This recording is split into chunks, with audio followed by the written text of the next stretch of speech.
لي سكينة بكل الجنة من داري من يعطى المنة. Salam alaikum wa rahmatullah. Je suis l'ambassadeur de l'État de Palestine. Nous sommes venus aujourd'hui, le 29 mars 2018, en ce jour béni,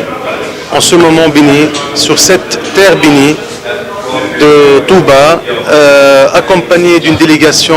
de l'ambassade de Palestine, pour remercier une fois de plus le Céline de Touba, Khadim Rasoul alayhi salatu wassalam, pour toutes ces prières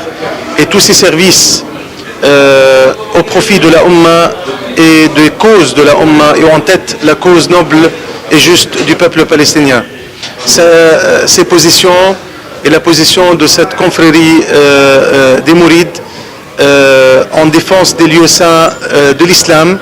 et lieux saints palestiniens occupés sous occupation israélienne. Nous sommes venus effectivement pour demander qu'il fasse encore une prière spécifique et spéciale en destination de notre peuple qui souffre depuis 100 ans de l'occupation et des colonisations. Et j'ai saisi cette occasion pour aussi remettre une invitation à son éminence d'une visite en Palestine, en Terre Sainte, et il m'a promis de charger toute une délégation afin que cette visite soit le plus tôt possible effectuée et concrétisée. Et nous avons aussi annoncé à son éminence que la Palestine mettra au service de confréries des Mourides des terrains pour construire des bâtiments à la mémoire de fondateur de Tariqa,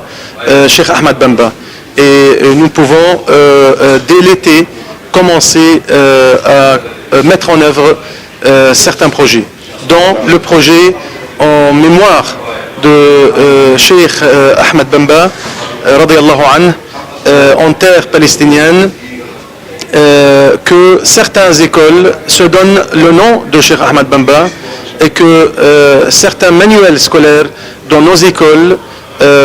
élémentaires en particulier peuvent enseigner le parcours et les biographies de Cheikh Ahmad Bamba, entre autres des grands savants et ulama de la Ummah islamique, en particulier des grandes figures de Sénégal et d'Afrique. Ambassadeur état bu Palestine la fii ci Sénégal dafa ñëwoon tey ngir ziyaare sëriñ bi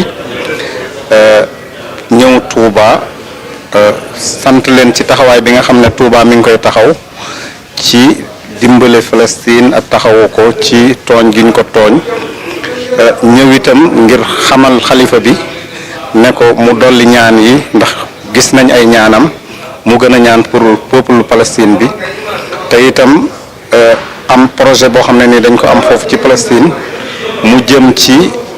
fexe ba ñu gën a xam Serigne Touba. Ci kaw loolu joxe nañ fa benn terrain jox ko yoonu Murit